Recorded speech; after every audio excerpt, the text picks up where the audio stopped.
ಪ್ರಧಾನಿ ನರೇಂದ್ರ ಮೋದಿ ಅವರು ಭಾರತದ ಪ್ರಜಾಪ್ರಭುತ್ವದ ಇತಿಹಾಸದಲ್ಲಿ ಅತ್ಯಂತ ದೀರ್ಘಕಾಲ ನಿರಂತರವಾಗಿ ಅಧಿಕಾರ ನಡೆಸಿದ ಪ್ರಧಾನಿಯಾಗಿ ಹೊಸ ದಾಖಲೆಯನ್ನ ನಿರ್ಮಿಸಿದ್ದಾರೆ.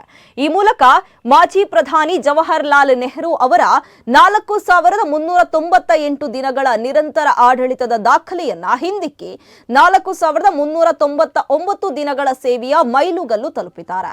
2014ರ ಮೇ 26ರಂದು ಮೊದಲ ಬಾರಿಗೆ ಪ್ರಧಾನಿಯಾಗಿ ಪ್ರಮಾಣ ವಚನ ಸ್ವೀಕರಿಸಿದ ಮೋದಿ ಅವರು ಮಂಗಳವಾರಕ್ಕೆ 4399 ದಿನಗಳ ನಿರಂತರ ಅಧಿಕಾರಾವಧಿಯನ್ನ ಪೂರ್ಣಗೊಳಿಸಿದ್ದಾರೆ. ಇದರೊಂದಿಗೆ ಕಳೆದ 64 ವರ್ಷಗಳಿಂದ ಅಚ್ಚಳಿಯದೆ ಉಳಿದಿದ್ದ ನೆಹರು ಅವರ ದಾಖಲೆಯನ್ನ ಮುರಿದಿದ್ದಾರೆ. ಜವಾಹರಲಾಲ್ ನೆಹರು ಅವರು 1952ರ ಮೇ 13ರಂದು ಪ್ರಧಾನಿಯಾಗಿ ಅಧಿಕಾರ ಸ್ವೀಕರಿಸಿ 1964ರ ಮೇ 27ರವರೆಗೆ ಒಟ್ಟು 4398 ದಿನಗಳ ಕಾಲ ನಿರಂತರವಾಗಿ ದೇಶವನ್ನ ಮುನ್ನಡೆಸಿದ್ರು. ಈ ದಾಖಲೆಯು ಇಂದಿನವರೆಗೂ ಅಜೇಯವಾಗಿ ಉಳಿದಿತ್ತು.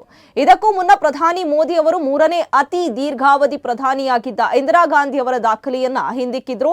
ಇಂದಿರಾ ಗಾಂಧಿ ಅವರು 1966ರ ಜನವರಿ 24ರಿಂದ 1977ರ ಮಾರ್ಚ್ 24ರವರೆಗೆ 4077 ದಿನಗಳ ಕಾಲ ನಿರಂತರವಾಗಿ ಪ್ರಧಾನಿಯಾಗಿ ಸೇವೆಯನ್ನ ಸಲ್ಲಿಸಿದ್ದಾರೆ.